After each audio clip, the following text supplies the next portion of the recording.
should place this our marriage vision board. Wow, exactly where I was thinking, so that as soon as we wake up, we'll see it, right? Right. My name is Sandra Ezeji Anyaele. I am your marriage foundation reality coach. In my last video, I promised I was going to show you how to draft your own marriage vision board. But before I go on into the video, I'd like to thank those of you that have subscribed. I'm so happy, I'm so excited. Thank you. And if there's any content you want me to talk about, feel free in the comment section. Please write it down. I will see it and I'll talk about it. Now, let us face the business of the day. I said I was going to give ideas on how you're going to draft your own marriage vision board.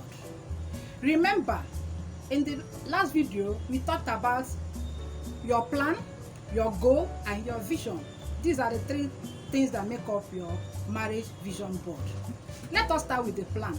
The plan is just a decisive action you want to take about what you want to do.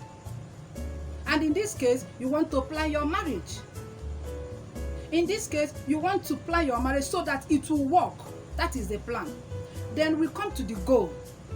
Goal, we have just two types of goal, basically. Long term and short term. But for the purposes of this video, we are going to talk about long term because that is where our video falls on. Long term marriage falls under long term because it's a journey to forever, so it's long term.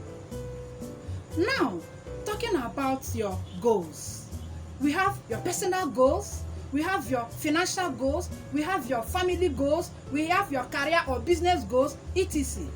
So you just have to break it down and say, under my family goals, what do I want to achieve? Under my personal goals, what do I want to achieve? Under my financial goals, what do I want to achieve? Under my career goals, what do I want to achieve? Just break it down the way it will suit you, the way it will suit your family. Then division, where division comes in is, you now tell yourself, how do I want to do this? How do I want to do this? That's areas, steps that you need to take in order to achieve that. Having said that, we now talk about marriage vision statement. What is that? It has to do with your core values. It has to do with your purpose, a very important one. Your core values are, what are the things you want to be known for? What are the things you want to be remembered for? What are the things that your partner, your partner wants to be remembered for? What are those things that are important to you? Those are your core values. Yes, those are your core values. Then your purpose. At the end of the day, what I'm doing, what am I going to get out of it? When people call Sandra Ezeji Anyaele, what do they think of me? What is it that I like so much that I get fulfillment doing? In my own case, what I'm doing right now is one of my purpose because I love it. I love it so much. And since I realized that it is one of my purpose, I decided to follow it head on. That is about that. Then, by the time you join your core value and your purpose, you now get your marriage vision statement. That's just how it works. So I should not be the one to tell you, in your financial goal, put this. In your this, put that. No. This is just the way I outlined it. These are just tips to help you. It's just a guide. So that you know how you are going to do it and what you are going to achieve at the end of the day.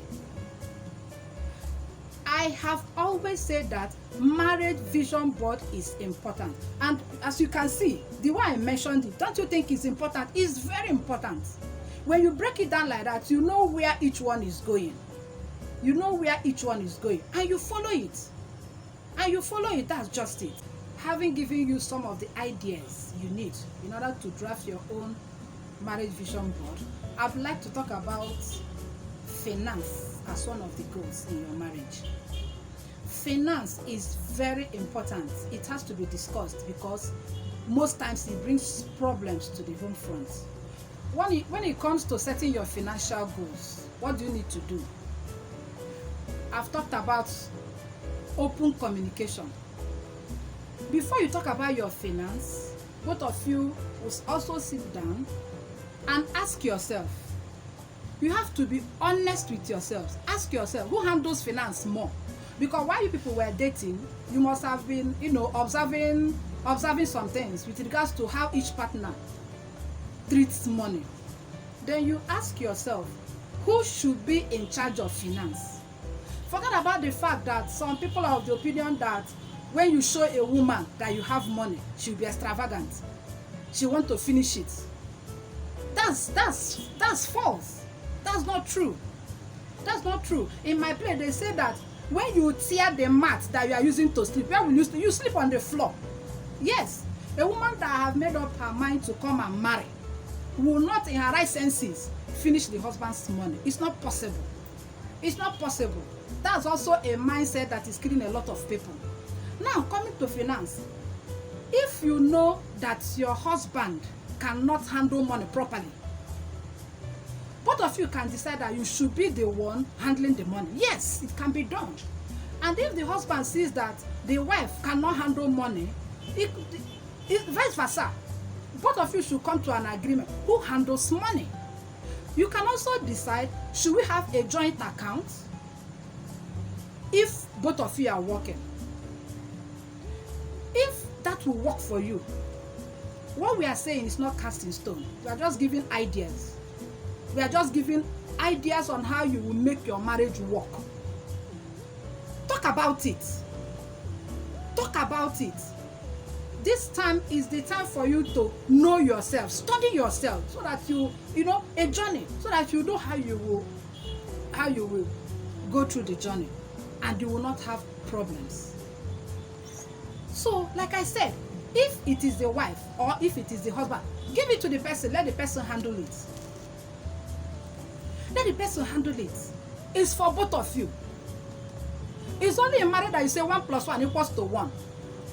There's nothing like 1 + you people are not 2. You are 1. You are 1. And you are running to achieve one goal. You are going to the same place. When you are transparently honest and also open to each other, you won't have friction when it comes to finance. It's only a situation where maybe the man is trying to hide money, or the wife is trying to hide money. It should not occur at all. A lot of people do it, but what we are doing now is to correct some things that people do in marriages, and that those things are not making the marriage to work. Correct them. For me, my mandate is, let people come in after me do it better than I have done. That is my mandate. Let them do it better than I have done. I keep saying it. Nobody told me some of these things, but through research, experience, reading, I saw that there were a lot of things that I didn't do well. There were a lot of things that I did out of ignorance. There were a lot of things that I did out of naiveness. Because of that, I said no. Let people come in after me. Let them do it better. And for emphasis, because I said this is for about to and newlyweds, it does not mean that it's only female-oriented. No. Both parties are involved.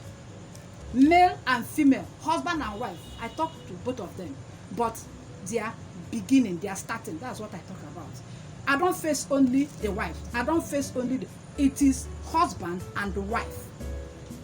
They are both going to do things together for it to work.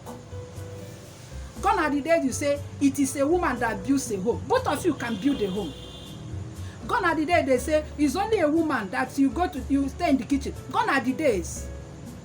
It doesn't rain anymore. If you, as a man, as a husband, knows the right thing to do, do it. If you people have agreed, you have vision board, this is what it looks like. Don't say, this one is woman oriented. This one, no. You have the same vision. Work at achieving it. Your goal is to reach to your destination. This is a journey to forever. Don't leave it for one person. Don't say because it's my wife, I married her with my own money. It's not raining again, no. As a husband, as a man, your wife, both of you are together. You people are one. From the day you sign the dotted lines, you are one. So you are expected to do things together. Forget about what people are saying. This is your marriage. This is your home. Build it. Be an exemplary. Build it. When I was newly married, there were some homes that I admired so much. I did not say I was telling them what was happening in my own home. No, but I admired them. Because I admired them, sometimes I would tell my husband, I say, honey, see what these people are doing, let us do it. They don't even know that I'm admiring them. So you can also admire families that you think what they are doing is right. Families that you think that what they are doing aligns with your purpose. Families that you think that their core value is something that's, something that is close to what you have. You can follow what they are doing. It's not a bad thing. It's not a bad thing at all. As a husband, please, if you are earning 20 naira, don't tell your wife that you are earning 10 naira. Because somehow, she might know. I am not saying that when you want to breathe, you say, my wife, permission to breathe. No, that's not what I'm saying. But I am an advocate of openness. I am an advocate of honesty. When you are honest with your partner, it brings about trust. That's just the truth. She will not doubt you, he will not doubt you. Don't bring about distrust in your home. Finance brings a lot of issues if not well handled. Now that you are newly married, assuming the wife is not working, or assuming the husband is not working, and it is one person, only one source of income, as the wife or as the husband, what do you do?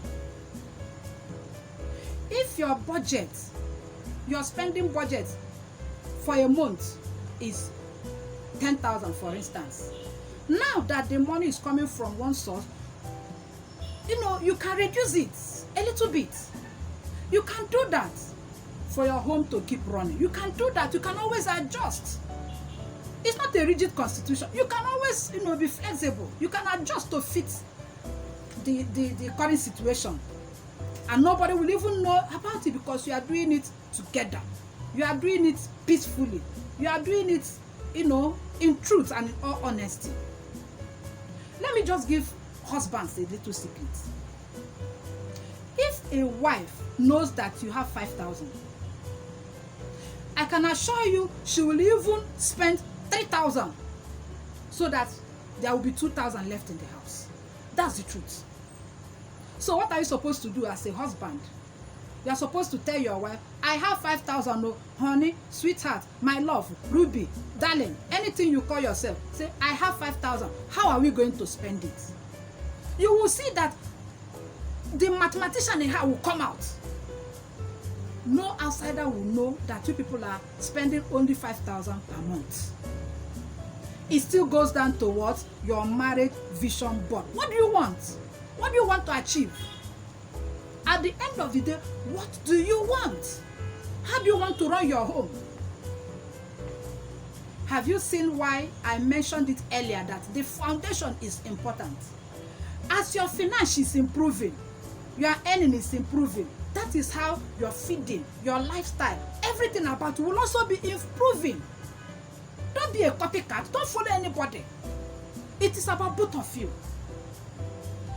Do things that is okay for both of you. You are not accountable to anybody. Apart from God, it's just both of you. Not mother, not father, not sibling, not colleague, not friend, nobody. Just the two of you. You don't owe it to anybody to explain how much you are spending in your home. You don't owe it to anybody. You don't owe it to anybody. I told myself that my husband and I will be in the same party. It's not when I'm in PDP, he will be in APC. There will be rancor. That's just the truth. There will be rancor. That is what I told myself for. But funny enough, that was the decision I made on me. But I was supposed to make the decision with my husband. But that's what I told myself. And I was working towards that. I told myself, I'm supposed to tell my husband, but it still boils down to, I did not have a marriage vision board. My own is, let it work. And I was doing my own part. Wives, don't assume that your husband has money. Don't assume. There's no assumption. Be vocal. If there is anything that is worrying you, talk about it. If there's anything that is disturbing you, talk about it. If any of the party is not doing what is a marriage vision board, tell the person, this is, draw the person close, say, please, so look at our marriage vision board. This was not part of the plan. Then your money, no matter how much it is, divide your money. In Nigeria, we have siblings. In Nigeria, we still do extended family. In Nigeria, we still have parents, aged parents that maybe it's our duty to take care of them. Maybe you are the only child. Or maybe you are the one that is doing well in the family. I am not ruling out the fact that you should take care of your parents. No, they are your responsibility too, because they took care of you. Now it's your turn to take care of them. But what I'm saying is, there should be a plan. Save. Learn how to save. It's still under finance. Learn how to save. If you're earning, even if it is 5,000 per month, divide the money. This one is feeding. This one is this. This one is that. This one is that. This one is contingency. Contingency is in case of incasity. Anything can come up anytime.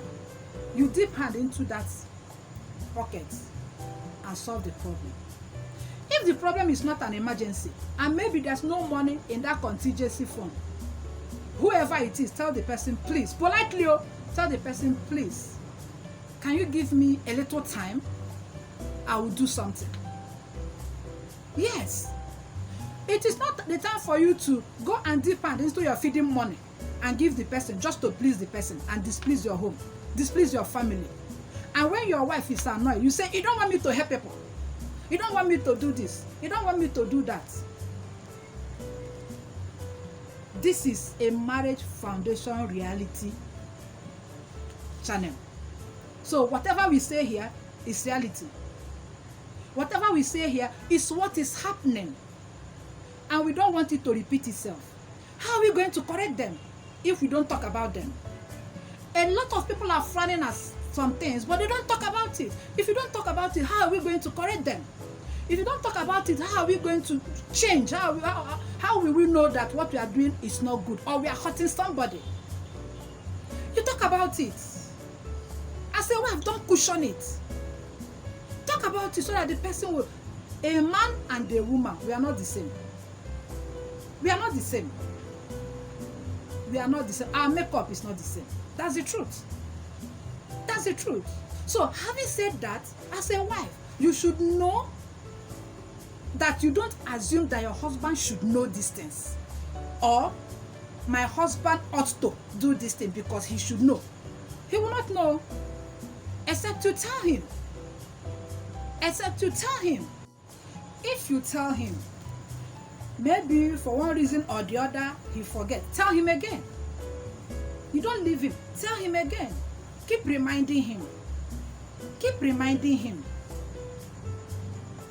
This is something you people just started doing. You are not used to it. So you keep adjusting until you get used to it. As a matter of fact, for some years, there are some things you will still forget. You will still remind each other. If you know your goal, even when you have side distraction, you will not even look at it because you know where you're going. You know what you want to achieve at the end of the day. Nothing should make you give up on your marriage. Nothing should make you stop. The only area I frown against is wife battering. Ha! That one. As if there's fire inside my head. Yes. Wife battering. A lot of women, they can take it. I'm not, deciding for you what you should do. It's not my job. It's not part of what I'm talking about. It's about you and what works for you. It's about your core values. Yes, it's about your purpose. Is it aligning? Because it has to align for you people to achieve the same thing. That's just the truth. It has to align. It has to align. I tell anybody that cares to listen, you make a decision to remain married as a single person. That is when you make the decision.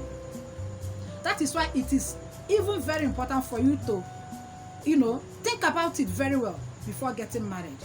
You don't marry because others are marrying. You don't marry because your age mates, none of them is at home again, only you. You don't marry because of pressure. You don't marry because, you know, that tag misses. When you use it to, when you hold it, it's like an award. No. You don't do that. You decide that you want to marry based on the fact that you have seen somebody that will help you fulfill your purpose. That's just the truth. You have seen somebody that will help you fulfill your purpose. You marry the person. Can I shock you? Love is no longer enough. Yes, it is not enough. But we will come to that. This is the third part of the topic we started. In my next video, we are going to talk about the fourth one, and that is the final part. And it's going to be about love. Yes, about love. I chose to keep the best for the, you know, for the for the last time. So if this video makes sense to you, please do like and subscribe. And like I said before, if there's any topic you want me to talk about, any content you want me to do, please feel free to write, comment. I want it. Write it on the comment section. I will see it and I will address it. Thank you for watching my videos. I will see you in the next video.